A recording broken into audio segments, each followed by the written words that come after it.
박선아의 마음탐구. 타인의 삶에 대한 예의. 수년간 일간신문에 칼럼을 써왔다. 글이 올라간 후 인터넷에 들어가면 과연 글을 읽긴 한 것일까 싶을 정도로 생뚱맞고 감정적인 댓글들이 있지만 세상엔 다양한 사람들이 있으려니 하며 평정심을 유지해왔다. 포털에 따라 같은 글이라도 우호적인 곳과 공격적인 곳이 있어서 각 포털을 이용하는 유저들의 특징이나 사회적 지향도 유추할 수 있었다. 오랜 시간 유지했던 평정심이 크게 흔들린 것은 작년 가을 무렵 아동교육에 관한 글을 올린 후였다. 최근 아동교육의 흐름이 인정과 긍정을 중시하게 되면서 자녀의 무례한 행동조차 제지하지 않는 부모들이 증가한다는 점. 안 되는 것은 안 된다고 가르쳐야 한다는 요지의 글이었다. 내 새끼만 중시하는 가정이 증가하는 사회를 우려하는 많은 분들이 공감하고 공유하던 중 뜻밖의 댓글을 보게 되었다.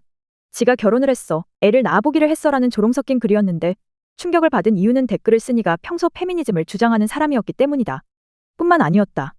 제법 오랜 시간 SNS에서 교류를 해왔던 꽤 진보적인 성향의 자녀 사랑을 자주 강조하던 남성도 글을 공유해 조리돌림을 하고 있었다. 칼럼과 생각이 달라 자신의 의견을 피력하거나 잘못된 부분을 지적하는 것은 이해할 수 있으나 문제는 비판글의 요지가 내 글의 요지와 같다는 점이었다. 글을 제대로 읽지도 않고 그토록 분개하며 망신을 주려 하는 이유도 이해가 안 갔지만 그 글에 공감한 이들 중에도 평소 강한 페미니스트 성향의 여성이 보여서 또다시 놀랐다. 이 사건은 오랜 시간 깊은 고민을 하게 만들었다. 평소 진보적이고 페미니즘적 지향을 보이던 이들이 은근히 혹은 직설적으로 미혼이라는 선입견만으로 조롱하는 모습이 믿기지 않았다. 그러한 논리와 감정이라면 모든 교사는 기혼의 출산 경험자여야 한다는 것일까? 세상의 무수한 부모가 얼마나 폭력적이고 무지한지를 모르는 것일까? 모든 존재는 부모와 자녀, 교육자와 피교육자의 관계를 거쳐 어른이 된다는 단순한 사실조차 인정하고 싶지 않은 것일까? 그렇다면 진보 진영에서 이야기하는 혈연가족이 아닌 다양한 구성원으로 결합된 비정상 가족에 대한 존중은 무슨 근거일까? 이에 대한 의문들이 시간이 지나며 조금씩 실마리를 찾아가는 중인데 최근 하이브의 남성 임원진과 미니진 씨 간의 갈등에 대한 SNS의 반응과 여론조사 결과도 일부 역할을 하고 있다. 리서치에 따르면 연령, 성별, 정치 성향별 모든 분류에서 미니진 씨에 대한 지지가 높았다. 하이브 측을 지지하는 비율이 유의미하게 높은 세대는 50에서 60대뿐이고 지역별 지지 분포에서도 늘 보수의 최정점을 보여주는 대구 경북밖엔 없다. 이는 이번 사안이 평소의 진영 갈등이나 남녀 갈등과는 다소 다른 양상의 권력 갈등임을 보여준다. 현재 대한민국의 기득권층이 386세대이고 역시 가장 기득권에 속하는 지역은 대구 경북이라서 나타나는 결과라는 이야기다. 다음으로 양측 지지가 비슷한 것은 점차 권력화되는 40대다. 반대로 미니진 씨에게 압도적인 지지를 보내는 이들은 30대 이하의 젊은 층이고 이미 권력에서 물러난 70대도 미니진 지지가 높다. 각자의 이론적 감정적 주장이 팽배하나 결국 이슈를 아우르는 최대 정서는 개인이나 집단의 권력 감각인 것이다.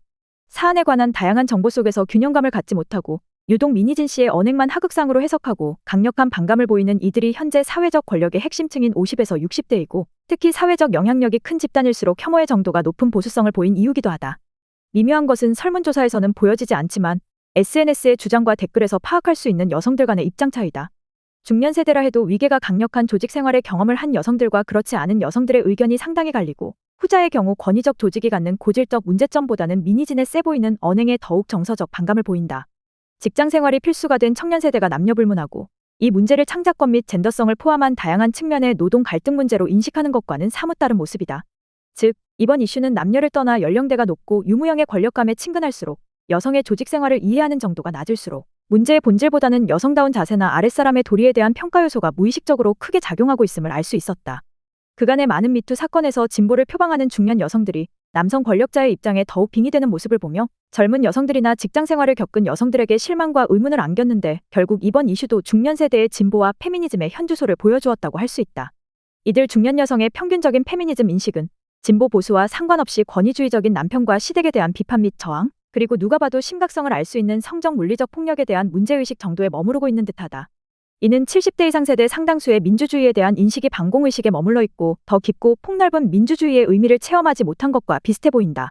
다양한 지위와 입장의 사람을 만나 속 깊은 이야기에 귀 기울이지 않는 이상 자신이 경험한 것 이상의 것을 이해하고 해석하기 어렵기 때문이다. 생각해보면 50에서 60세대의 여성들은 사회생활보다는 주부로 살아온 이들이 압도적 다수다. 직장 생활을 했더라도 조직 생활이라 할 경험과는 다른 노동이나 사회운동이 많고 조직 생활을 했더라도 관리자까지 경험한 이들은 극히 드물다. 이러한 세대에게 여전히 남성의 권력의 대다수인 직장에서 일어나는 복잡하고 모순적인 상황과 보이지 않는 차별적 요소에 대한 이야기는 크게 관심거리도 아니고 이해도 어려울 것이다.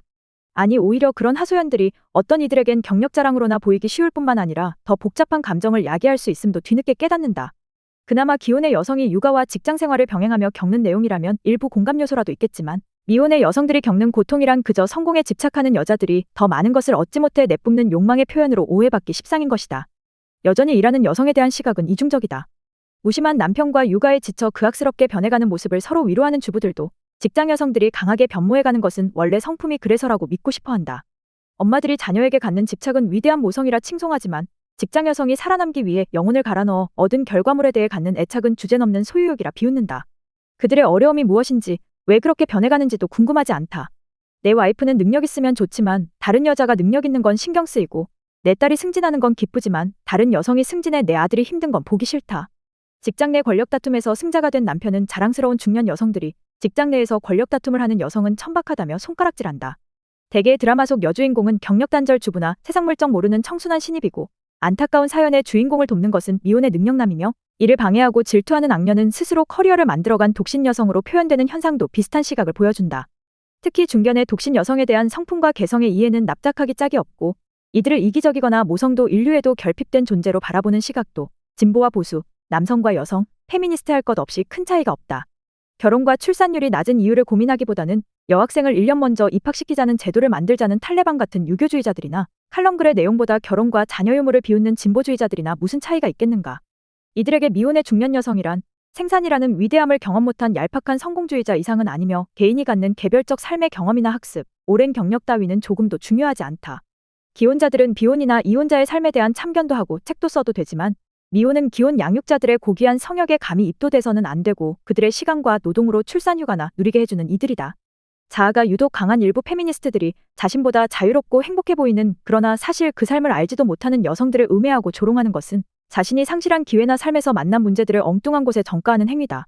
자신이 소유하고 누리는 것보다 놓친 것에만 주목하고 다른 여성이 다른 삶 속에서 겪는 아픔이나 노력을 보지 못하며 그들의 성취가 마치 자신에게서 빼앗아간 듯한 착각을 하게 할 수 있는 행위이기도 하다. 모든 여성의 삶이 아닌 자신만 억울하고 인정받고 싶다는 욕망이 가져온 패션 페미니즘, 패션 진보의 모습이다.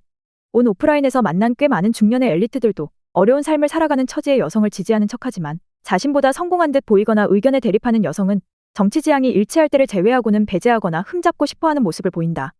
의견이 다른 남성은 존중하지만 여성일 경우는 손쉽게 관계를 파탄내는 이들이 세상의 약자에게 보내는 연민은 얼마나 진심일지 모르겠다.